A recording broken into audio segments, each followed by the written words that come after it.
Hey, it's Tim here from TMR, and I want to show you guys a modification we made to my Everlast TIG welder. I've had this welder for about a year now. Learned lots, self-taught, had a lot of people give me good advice, and something I did to upgrade the welder that you guys could take a look at as well is our cart. So let me slide around here, and here's my welder. So it's a 325 EXT with the water cooler. When I first got this unit from Everlast, they were sold out of carts at the time. Otherwise, I probably would have bought one of theirs, but I just wanted to get the welder and get to learn and get to it. So when I first bought that, I needed somewhere to park it on to wheel around. And at the time, I had a plastic cart from Uline that was roughly double the size of one of these guys. This top tray, a bottom tray. The top was kind of sagged out. We used to use it over at our main shop for shipping products and whatnot, but it just wasn't, being plastic kind of wasn't HD enough, but it needed a new lease on life. So I parked the water cooler and the welder on top of it, and the bottom of it, I actually parked my small argon bottle sideways. So needless to say, that setup got me going, but it was far from ideal. So I told my brother, I'm like, we need a better cart.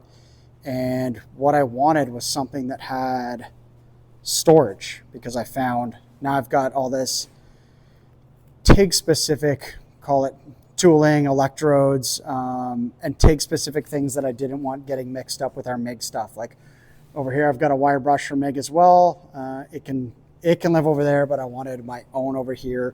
Same with a wire wheel, just some abrasives and stuff, because my worry was if I leave a wire wheel kicking around, somebody's going to take it and they'll be doing repair on a chassis over here. They might be grinding something out, cleaning up a bolt shank or thread or whatnot, and then I'm going to go to use it to clean materials to TIG weld, and now I'm going to have contamination and just dirt. So what we came up with was we bought this US General 5-drawer box.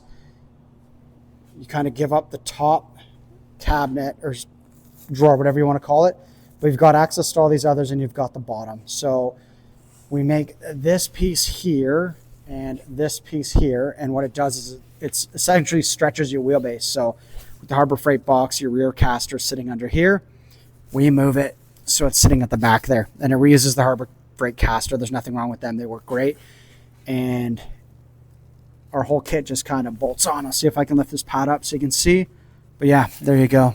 New hardware goes through, holds our chassis or whatever you want to call it onto the Harbor Freight box. And then it's got room for 2 bottles. So I ran out of argon in my larger bottle there. That's the big ones that are, I think they're about 9 inches in diameter. So I swapped to kind of my backup bottle here.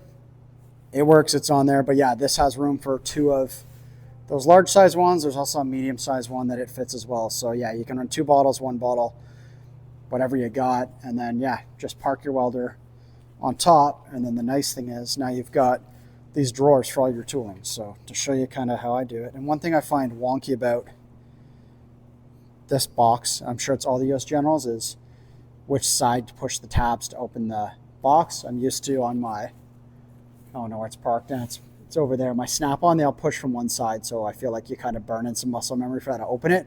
This one I haven't quite burned in the muscle memory yet, so I might even make some like arrow decals that go on there that just point left or right to show you. But anyways, here we go. So this one I just keep electrodes and a couple TIG fingers in there. Stuff's all clean. Those are all pre-sharpened ones ready to go. And then a new pack on deck. Drawer number 2. I've got all my Furic cups, so different sizes as well as different back caps, like I don't know if you want to call that a long one or a standard one, a stubbier one. And then right now, because I'm welding on a chassis and this IFS front bulkhead for a new Ultra 4 desert car we're building, I'm running like that super stubby one. So that's where it would normally live. Over here, scraper. I just kind of hid that because I don't want it getting abused. But yeah, that's kind of a new product we're working on. I don't know if you guys have any interest in this. Replaceable blades. If you do, post in the comments. It's something we're looking to make, so we want feedback on it. Then I got a clean brush there. Slide down here again. Look, I'm used to going this way. Now we got to go this way. Just some PPE. So I got my welding gloves, a pair of mechanics gloves for some lighter duty stuff, nitro gloves from Uline when I'm working with acetone, safety glasses, and then I keep my manuals in here. Good spot to keep them clean. One more drawer. Where are we? Over there. There we go. This one's just got various tooling. So we make these 3 sizes of squares. We make 1, 2, 3 blocks, 2, 4, 6 block. These things work sweet. Obviously the squares work as a square, but these other blocks I find work really good as props, either to prop your material up or to kind of rest your hand on when you're doing a weld. I've got some of these little V-block guys that fit into a standard 5/8 or 16 millimeter hole on a welding table. And I just got some rags and stuff that I use with acetone. And that's kind of it. And then the bottom, all I'm using it for is bottle cap storage. And that's kind of the gist of how that setup works. I love it. It's amazing. Way better than the Uline cart I have. I'm sure it's better than whatever cart Everlast would have had. Just in terms of functionality, this thing kicks ass, and all my stuff is clean. It's organized. I know nobody else is coming over here to MIG weld and might want to dip into my stuff. It's solo. I got my own stash here. Another thing we did was we make this rack here, organizer, that holds these, what do you want to call them, sleeves for rods or whatnot. So they're all just fit in there. They come with these labels. These ones are all from Blue Demon. On our website, we give you the diameter, size. There's other brands that make them. I think they're all the same, to be honest. But that keeps that organized. And for how it attaches to the box was, you can drill through holes and then bolt it on the other side with a nut. You could drill and riv nut the box, whatever you want. We through bolted it. So yeah, a couple 1/4-inch fasteners there. Slide around. And 2 more in there that you can see. So yeah, hopefully that gives you guys a good overview of that welding cart or organizer.